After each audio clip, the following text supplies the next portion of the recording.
I'm May Cintino, the CEO of Hello Sponsor. I'm joined today by Sherry Walling, psychologist, author, and founder of ZenFounder. Welcome, Sherry. Love to hear a little more about you and ZenFounder. Yeah. Hey, May, thanks so much for having me. It was fun to meet you at an event in New York, and we talked about doing a podcast together, and finally it's come to fruition. So thanks for inviting me. So I'm a clinical psychologist, and I specialize in helping entrepreneurs with all things mental health. So that means a lot of one-on-one consulting with business owners, and it means sometimes working within businesses, helping members of a leadership team know how to manage and care for others in ways that help to optimize mental health and minimize burnout and depression and things like that. And then it also means that I like to do a lot of teaching, talking, speaking about all things related to entrepreneurship and mental health. So I have a podcast called ZenFounder, same name as my company, in which I talk about a variety of topics related to health and wellness for business owners. That's amazing. So I'm most excited to talk to you about that, since in the event space, just like in the business ownership space, I see tons of overlap. I see that events people also, even if they are not the owner of the events thing in their company, are often the quote unquote, I call the CEO of the event department, or they run the space and therefore encounter lots of similar challenges. Sure. Some of those challenges could be feelings of loneliness, of isolation, managing stress, managing burnout, either feelings of failure, and a lot of things I'm sure that you encounter with your founders. Mm-hmm. Yes, either way. I'd love to get into some burning questions, some pain point discussions with you about how you hear those things being addressed and how you address them with your customers and clients and partners. And from the event manager standpoint, let's talk a little bit about that feeling of isolation and loneliness. So to set the stage, often event managers feel like that no one speaks their language. I hear frequently, as in the event world is very specific and unique, and unless you've personally run events yourself, it's hard to talk the language of events with other people, even people on your own marketing team, even your direct manager. So those feelings of loneliness are tough when you often can't even find support or resources to further a problem, or someone who is very close to you you can't even vent to them about maybe your frustrations and struggles. So love to hear some of your recommendations, suggestions on what you can offer them during those times of loneliness, isolation, things like that. Yeah, and I think you're right that this is an experience that a lot of people feel, certainly in the event space, but also in other spaces where people are putting a ton of creative energy into one project, one showing, one concert, or something like that. And I think one of the challenges, and unfortunately it does sort of lie with us as individuals, is to figure out how to create conversational bridges between our work, what we love, what we're doing, and the people in our lives, whether that's our mother, our friends at yoga, our spouse, our significant other, to figure out how to talk to them in a way that maps onto language that they understand. Because the isolation is super real, and there are deep, deep pressures on folks in the event space to be sort of pull off the magic every time and again, seamlessly. And the ins and outs of that are probably fairly lost on the people in your life. But most people know what it's like to feel pressure at work. Most people know what it's like to have a creative desire to make something really cool, and then to put that out in the world in a way that feels vulnerable or uncomfortable. I think as you're feeling lonely and isolated, part of the question you might ask yourself is to think through, who are the people in my life and how do they experience similar emotions, even if it's not similar sort of pressures or words, but it's similar feelings. And of course, it's that emotional connection which is what is going to help sort of minimize the level of isolation that you feel. It's much more in the emotional sharing than it's in the fact sharing or in the events sharing. It's really in, hey, I feel super vulnerable at work right now. Or I feel like I'm set up to fail at work right now. Or I feel like I'm giving like my heart and soul to this project and other people don't see that. I'm guessing that there are probably people in most of our lives who understand those words or that kind of emotional language. That's very good advice. So being able to find the core feelings and reaching out to somebody you trust, not necessarily colleagues, but friends and family and people you can rely on to give you, listen to you without judgment in a space, which is allowing you to share those feelings. Does that sound right? Absolutely. And I think also, though, there's deep value in having those colleagues, in getting a little circle of other event planners who get it, who can speak the shorthand language. So you don't necessarily have to do that translation. You might have to do it in your personal life with your friends and family, but having a mastermind group, some kind of community of other event planners can be like incredibly helpful in doing that debrief at the end of an event, at the end of the day, where you just want somebody who gets it. It's extra work, but it's a really good investment to try to surround yourself with a network of people who are in the same space and are running similar kinds of businesses or doing similar kinds of projects. That's great advice. Just finding that network where you can spend less time explaining the language and they just understand where you're coming from. You really need both. Yeah. Okay. That makes a ton of sense to me, at least. It's really great advice to find both support networks professionally and personally, to have that whole feeling of you're not alone. Because to your point, sounds like everyone, relatively speaking, has those similar challenges and stresses and ways, but they're dealing with it in different varieties. Yeah. Amazing. All right. So that was a really great answer. This is very similar along those same lines. Managing that stress at work, to either just manage the feelings of just anxiety or being overwhelmed, or a worst case scenario, managing your burnout, where in the event space, deadlines hit fast and furiously. Everything is very urgent. Often the event person doesn't necessarily have the control to make the final approval decision. So their success in their execution of their event may be riding on a large number of people who they have to wait on for a response. And with the deadlines constantly hitting, it's tough for an event person to take time off, or if they have a sick day, often they're the only person on their team running the world. So they just have to push through it, work hard while they're sick. So would love some of your recommendations on ways to manage stress, or where is the line between showing up when you're sick and being a hard worker versus being overworked and burnt out. Okay. So I want to parse those a little bit, because I hear sort of a couple different questions in there. Burnout is something pretty specific that accumulates over time. It's more the accumulation of chronic stress. So I want to talk about that a little bit separately. Acute stress is that sort of high adrenaline, like, oh my gosh, I have 23 hours of work to do today, and I was only hoping to be awake for 18. There's a sense in which the demands are coming fast and furious and they're intense, and there's not necessarily really obvious or good ways to have a personal life or take care of oneself, given just how much is happening at an incredible pace.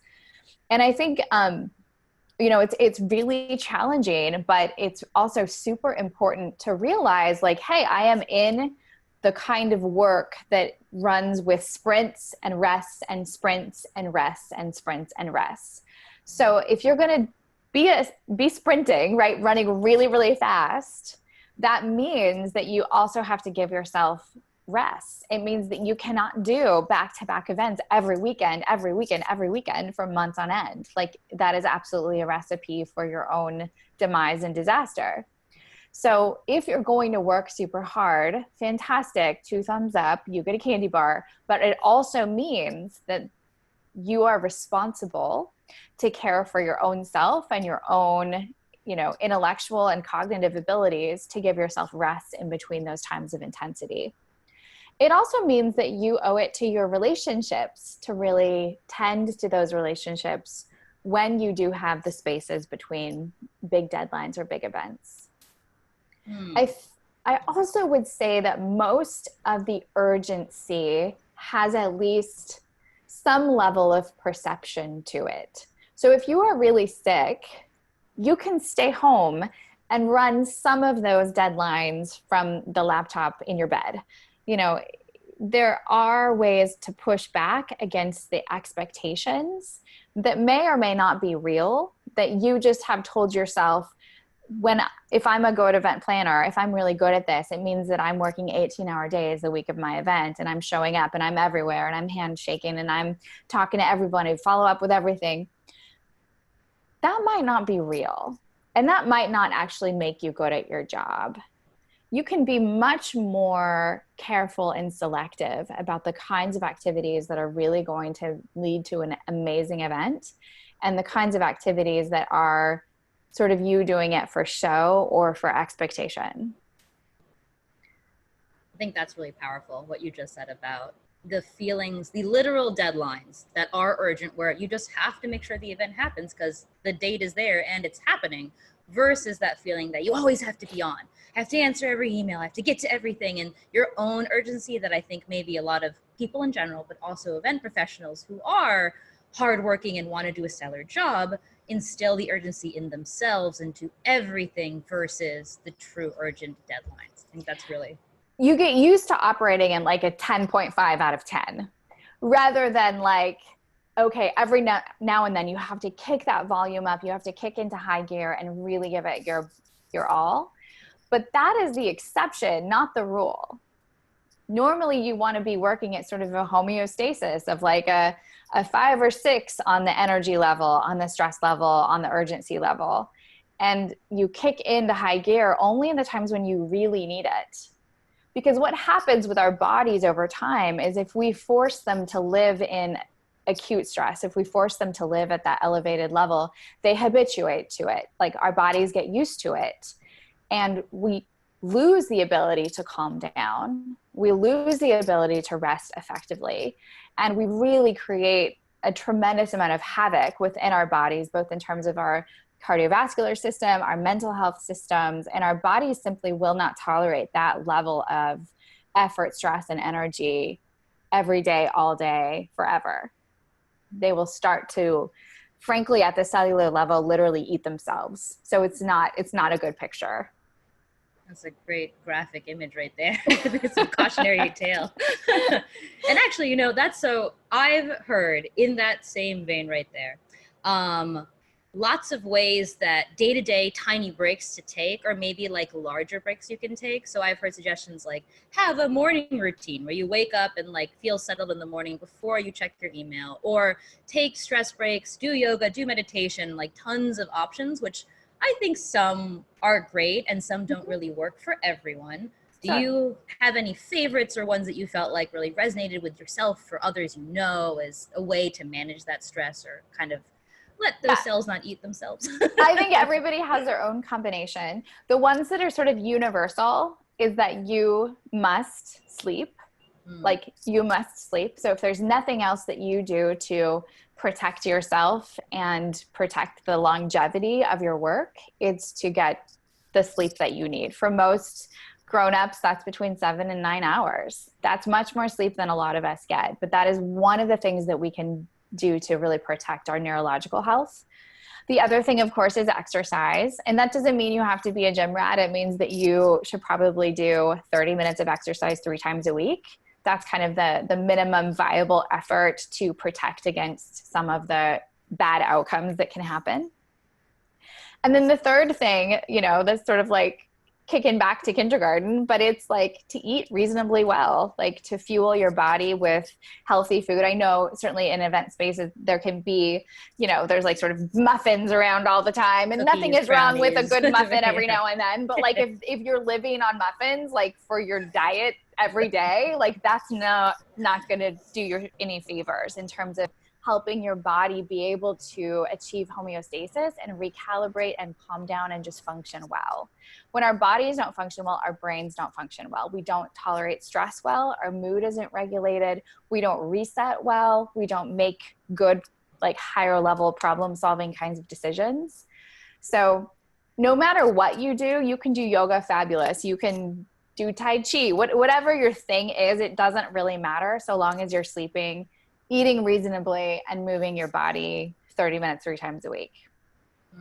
That's really great advice. I like that you stuck to the basics, since I do feel like in all the yoga I could possibly do, it doesn't replace quality sleep. No, you have to have all three categories. You have to have like something from all three buckets for sure. Awesome. And then, okay, so you in the beginning made a really great distinction between managing daily stress, but then dealing with literal burnout, which some people are going to say, oh, I'm burnt out, versus really having the symptoms or feelings of burnout, which, as you mentioned, is a very specific thing. Maybe I'd love to get your opinion on how do you start to recognize when it's daily stress and when you're starting to enter true burnout territory and you should take some more, pay more attention or maybe some more extreme measures to start to give yourself some care. Yeah, you're in burnout when when you don't reset. So you can have like a super long, tough day, and then maybe you sleep in the next day, go for a nice walk, call a friend, and you're like, okay, I'm back to normal. I'm back to who I normally am. In burnout, we see a fairly prolonged pattern of physical and emotional exhaustion, a sense of like cynicism and withdrawal. So we get disconnected from the people that we used to enjoy working with. And then finally, we see this sort of third symptom cluster where it's a lack of personal efficacy. So it doesn't matter how successful you are, how many great events you're putting on, how many maybe new clients you're getting, how much success externally you're accumulating, you don't take that in. You don't feel it at all. So that exhaustion, that sense of kind of cynicism and like, I used to care about this, I just don't care anymore. And the feeling that you're working really hard and it's for nothing, that stays with you over time. And it begins to affect the way that you relate to other people, the way that you see yourself as a professional. And it creates a whole series of neurological changes in the brain when you feel like that for a while. So again, acute stress, it's like high intensity. It should resolve fairly quickly within a 24-hour cycle. Chronic stress starts to accumulate over time, and eventually leads to burnout, which is a funk that is very clinically significant to what's happening in your brain. Okay. And then this may be a very large question now that we're starting to understand the tip of the iceberg on when identifying burnout. But if you feel like you're getting to that point, what are some things you'd recommend that person do? Is it the time where you're like, I quit my job and I need time off? Or do you take a nice vacation? Or maybe do you speak with the network you've built? Or maybe someone like yourself? Sherry, what are some things you'd recommend? All of those things. Yeah, we know that burnout is largely driven by the work not feeling meaningful anymore. So part of recovering from burnout is trying to reconnect to why you got into the space in the first place. It's pretty hard to do that when you're really, really fried. So almost everyone that I see that really has clinically significant true burnout needs some time off. It takes between 2 to 6 weeks for the brain to begin to kind of calm down and reset. And some of the neuronal connections that get damaged by burnout, it takes them some time to reset and recover. So sort of first order of business is to try to get some time off, to try to get some space in your schedule where you can eat, sleep, care for yourself, remember what it is that you're doing in your life and why you're doing it in the first place. Do some of that deep thinking, reflection. It's always really helpful to be able to reach out and talk with other people, to let others know how you're feeling. Talking to a professional is great. I think that people like myself, mental health professionals, are good at pattern recognition. And we've just seen lots of burnt out folks. So we have a whole toolbox of ideas about what's helpful that you couldn't possibly know. Not because you're not amazing and brilliant, but because it's just not your field. You just haven't thought that much about it. So I think if you're really feeling stuck, there's really nothing better than reaching out to someone who just has a different perspective and set of experiences than you do. I think that's really important to hear and to understand too, that sometimes, especially with people who, even like myself, other event professionals think I can figure this out. I can go this alone. I'm strong. I'm hardworking. I can make this happen. Sometimes you just need a different perspective. And it's not that you need help or you can't do it, but that you just haven't, you've closed yourself into this box, and having someone else just bring you out and just show you, hey, you are awesome. You can do this, but like, here's some things you should worry about and take care of yourself, versus saying like, I have no support, I'm all alone, but I'm going to push through, isn't always the way to go. Yeah. I mean, it's kind of ridiculous when you think about it. Like, I don't give myself my like flu shot. I don't cut my own hair. I don't know how to change my oil. And I certainly don't plan my own events. Like, I go to people who have expertise in those fields and practice. Same is true with our mental health to some extent, right? There's lots of things we can do ourselves. I can brush my own hair, but I'm certainly not going to color it or cut it. So when you get to those upper levels of like, wow, I've tried all my tricks that I normally try, there are other people who have deep expertise in how to help humans feel better. And they're good people to reach out to. Great.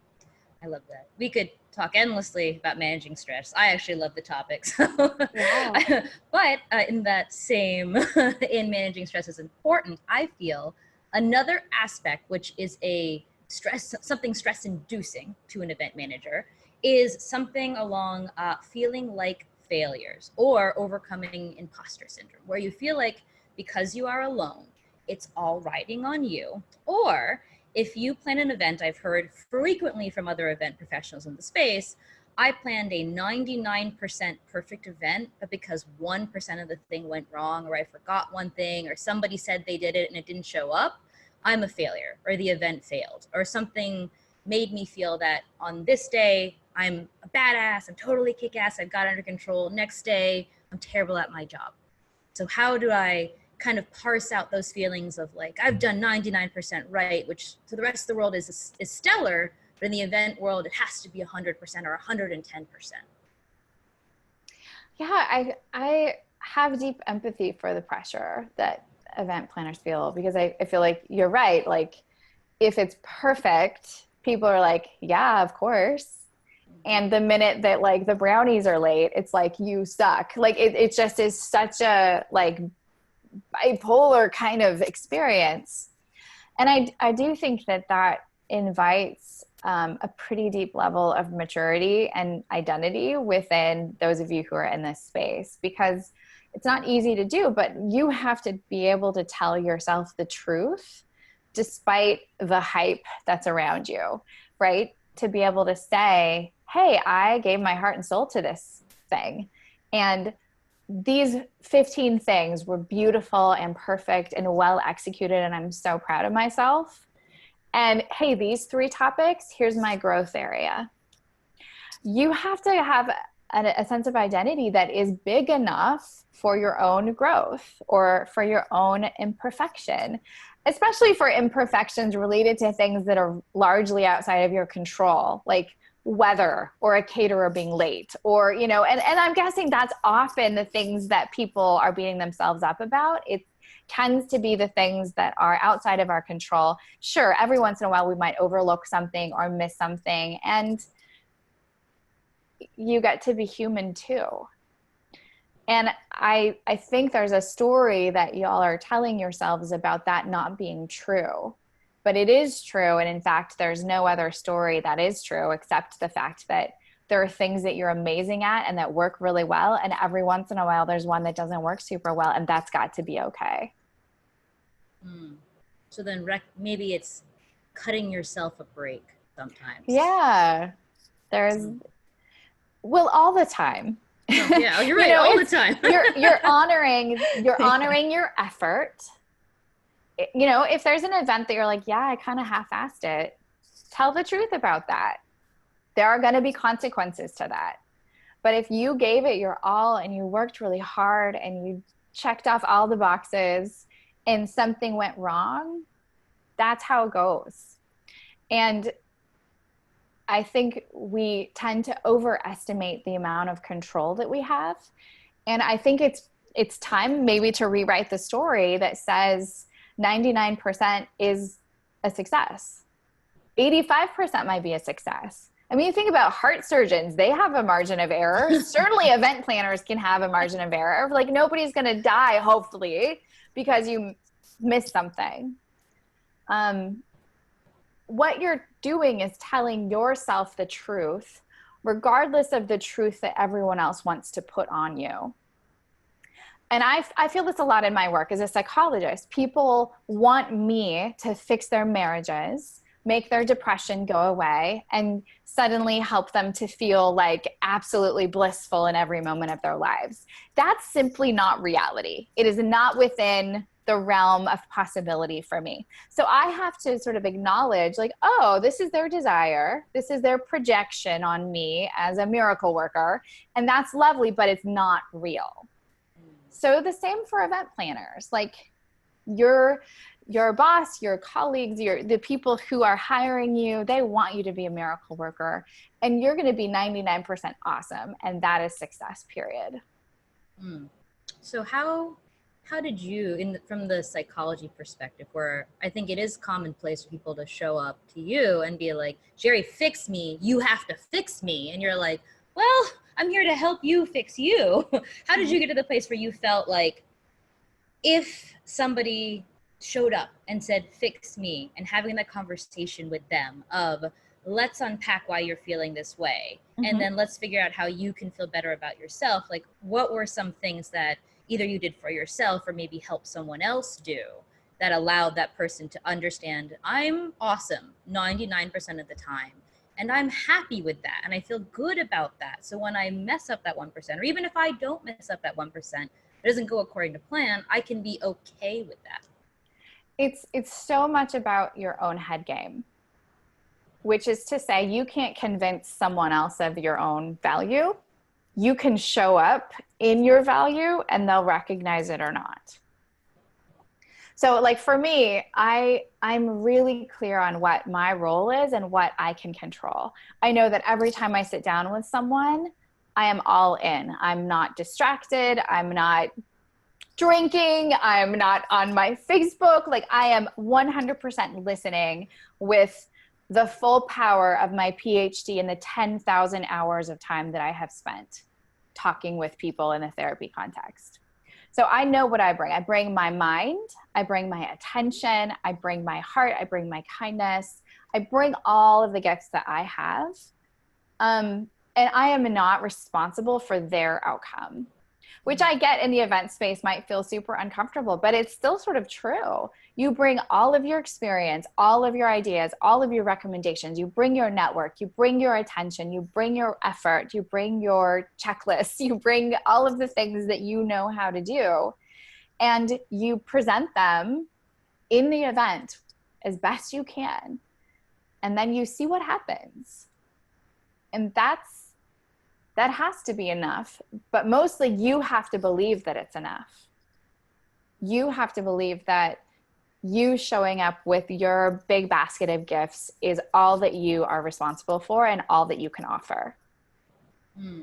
So it's getting to the place where understanding your true value, what you offer, confidence in your abilities where you know you shine, and understanding things where you may not be stellar at them, or it's a place for growth, as you said earlier, but being clear with yourself on what those are and understanding the things you can't control. Don't beat yourself up about them. And don't let other people beat you up. That's key. I do feel that often is something I hear frequently, that the lack of gratitude in the event space, especially among, like we were even discussing, if you plan an amazing event and one thing goes wrong outside the event person's control, it's the end of the world. You've done a terrible job. Right. It snows in April and it's clearly your fault. Right. Exactly. Or you plan a perfect event and the consensus is you did your job. Okay, next. Where there's no, space for just celebrating or being like, you did an awesome job, or like, this was the best event ever, which may or may not be said, but it's often like, okay, on to the next, without a lot of space for celebration or appreciation. And you're pointing something out that is actually really, really important, that there are like 6 clearly established things that drive burnout, clearly established in the research. And one of them is not celebrating successes. that when you just grind and grind, next thing, and there's not the moment of like, yeah, we did that. This is amazing. Let's go out for, tacos and, like, let's mark the moment. So your feedback loop, the people around you, you're right, may not be good at celebrating success. They may expect success, they may expect perfection, and not even recognize what a feat it is to pull it off. But then that comes back to you, your network, your family, your fellow event planner professionals, where you say, man, I pulled it off today. I nailed it. Let's go meet for margaritas. Or you say to your significant other, I'm so proud of myself. Like, let's go do something fantastic. Let's go away for the weekend. So it's when you give yourself permission to be proud of yourself that then you can invite other people into that sense of celebrating success. Because other people aren't going to do it for you, right? I run my own business. I run my own practice. Nobody knows the small accomplishments or the small victories in my life. I know them. So it's my responsibility to invite other people into my personal party and say, nailed it today. Let's go dancing. I love that. I think that is probably a struggle that a lot of people have, especially in the event space, of being like, I did a great job. Let me give myself a pat on the back. Feels very challenging. Where to your point, it's critical to just obviously their success in their career, but then their success in life and their happiness of being like, I'm stellar and I feel really grounded in what I'm good at Absolutely doing. Critical to mental health. That's fantastic. Okay, so in the world where you have those colleagues or leadership sometimes saying, you messed up, or, why didn't this go according to plan, or why didn't you do a better job? Events people sometimes have to have a tough conversation with leadership. And there are a couple things at play. So when I speak to other event professionals, the things I hear that are factors of that are either they're not taken seriously. People assume, oh, they're just the party planner. They're just throwing cocktails, dinners, even if it's a large scale trade show where, you show up with a booth and anywhere from 2 to 50 people and you've orchestrated this massive effort. They're just kind of like, they just plan parties, where your work is kind of undermined, as well as in the sense that sometimes the event person is always the expert of their field, but sometimes their voice isn't taken seriously, where they say, look, I've run thousands of events. I know an event on this day or at this time, or with, like you said, the weather, it's not going to be what you want it for what you're envisioning. And then they're just ignored. The event happens, it doesn't go according to plan, and then they're blamed. So what are ways that either the events person can find a strategic voice without having to say, I told you so, or find ways to show that, like, hey, I'm the expert of this field, and that's why you hired me, to be the sounding board and to give you strategic advice and guidance. You should listen to that. I'm not going to be right 100% of the time, but writing off that voice is also not a good recipe for success. So any tactics or ways to handle challenging conversations with leadership colleagues? Yeah, I would say it's really important to dress for the conversation that you need to have. So for example, I have these really spiky power earrings that I wear to a really potentially contentious IEP meeting, or something where it's I have to be ready to fight. I'm not going to bring a weapon, but I'm going to wear my spiky earrings. So I think when you are even visualizing, hey, this is a place where I might not be taken seriously, or I feel like this dynamic has been fairly demeaning, it means that you put on a little bit of an alter ego. You put on a little bit of a costume or a uniform that says, hey, this is me going into battle. Maybe you wear your camo jacket to that conversation, because you want to equip yourself to feel protected, to realize that whatever happens in that exchange, your heart, the center of you, is not at play. It shouldn't be penetrated. You want some protection or a little shield against people who don't get you and are going to blame you and criticize you no matter what the reality is. So you have to be honest about what, if you have blame, or if there's something that you wish you had done differently, hey, say that. Hey, I wish we'd done this differently. We should have pushed this back to June, given the likelihood that it snows in April in Minnesota. You know, you can own that. You can give that. You don't have to be defensive about the weather. But you do want to be defensive, or defended rather, about your own competence, about your own professionalism. Take yourself seriously, really seriously, carry yourself seriously, and other people will fall in line, unless they're really pathological, and then you don't have a chance anyway. It's a little bit like Star Wars in, in the scene in I think it's Return of the Jedi, where these are not the droids you're looking for. It's the Jedi mind trick.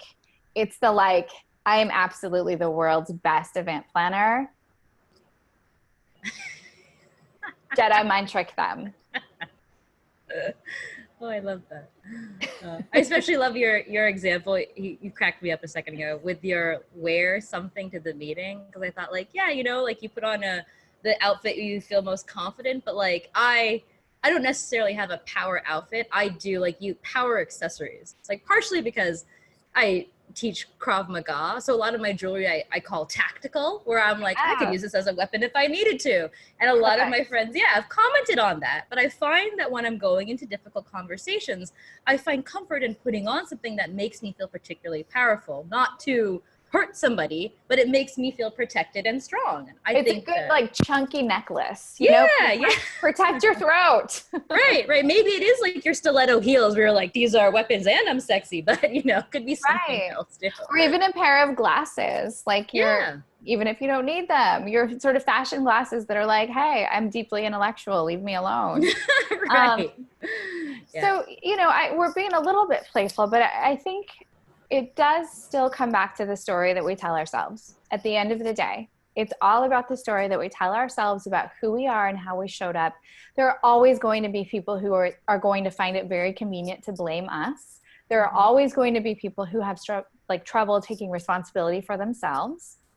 There are always going to be people who will not understand our superpowers or our value.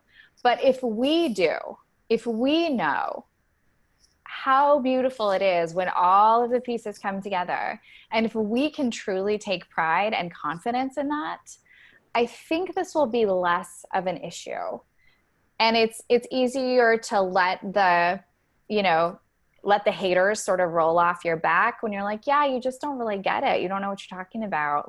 It's cool. You can say what you want to say, but I'm not taking it in, because you're clueless. You don't understand. That's fair. Ignoring a barking dog because it's just making noise for the sake of making noise, rather than understanding that, well, even though what they are saying may be hurtful, it is not reflective of your true being. It doesn't get in. Yeah. I think that's very much words of wisdom. Easier said than done, of course, but totally. Getting there, I think, is key, especially when an event doesn't go well, an event person owns that domain. It's easy to blame yourself. It's my fault. And that's where you do that very careful self-assessment. And after that event that didn't go well, you sit down, you break out your journal, you break out a cup of tea or a glass of wine, and you say, what went well? What didn't go well? What would I do differently next time? That's all that you can do in that moment, is be honest about what didn't go well, what did go well, and what you want to learn from it. And you can take that into your meeting with the person who has hired you and say, hey, these are some things that I learned. But also, these are some things that I'm proud of. And if they can't tolerate that, then that's on them. That's not on you. That is very powerful. And then, so to me, those are actually fantastic final thoughts and words. But since we are now chatting, is there anything else you can recommend or anything you'd like to say as some final thoughts to somebody who may have more questions, someone who might be struggling, or is in a situation where they've had that conversation with their direct manager and it seems to be maybe falling on deaf ears and they're looking for other ways to, find success or find themselves? Yeah, a practice that I have been doing and talk with lots of my clients about doing is simply at the end of each day to write down your high point and your low point. So it's like a 2-sentence journal entry. But it really gives you a lot of good data about where you're thriving and where you're growing. And it can be very neutral, right? It's just a way of self-reflection or practicing self-reflection where it's not limited to the like extreme events of like pulling off this huge trade show. It's that you're telling the truth about yourself all along the way, and you have all this information about what makes you thrive and where you're struggling. So I guess, you know, in the pursuit of honest self-reflection, that's something that you have to practice, not just in the extreme moments, but all throughout your life, all throughout your days. And that will help you, I think, have a fairly balanced, grounded view of who you are and what you're bringing to the table. That's a great suggestion. And at least will give you a record over time where it's like, you know what, I've been killing it 99% of the time. And yeah, there's some blips here, but like the trend is generally up and to the right. I'm doing a great job. Or if all your low points are related to working with one vendor, that's pretty good data. Like, wow, I need to like ditch them. I need to do something different because they are like consistently over time a big pain in my booty. So do something different. Got it. Well, thank you so much, Sherry, for your beautiful words, wise words. I feel like we covered a ton of topics, and I hope they provide some value and comfort to the listeners as well, as much as I've enjoyed listening to you. Thanks so much for having me, May. I love what you're doing and the community that you're building, and I know that you provide a lot of value to the folks that listen. So thanks for your awesomeness in the world. Oh, thank you. And thanks again for being just an amazing person yourself, and I hope everyone enjoys listening. Bye.